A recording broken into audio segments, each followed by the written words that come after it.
একটি দেশের পাসপোর্ট যত শক্তিশালী হয়, ওই দেশের নাগরিকদের বিশ্বের বিভিন্ন দেশে ভ্রমণের জন্য ততটাই কম বাধা পেরোতে হয়।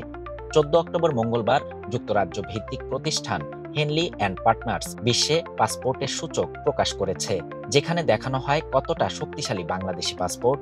সংস্থাটির 2025 সালের পাসপোর্ট সূচকে দেখা যায় বাংলাদেশ রয়েছে 100তম অবস্থানে। বাংলাদেশের নাগরিকরা বর্তমানে বিশ্বের মাত্র 38টি দেশে ভিসা ছাড়া প্রবেশ করতে পারবেন। একই অবস্থানে রয়েছে উত্তর কোরিয়া, যাদের নাগরিকদের ক্ষেত্রেও একই ভিসামুক্ত সুবিধা প্রযোজ্য।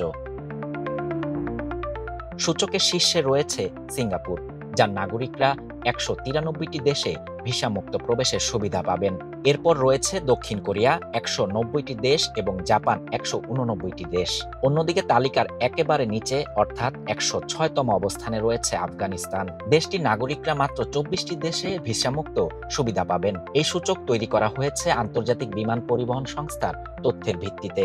এতে বিশ্বের 199টি দেশের পাসপোর্ট ও 227টি ভ্রমণ গন্তব্য বিবেচনায় নেওয়া হয়েছে।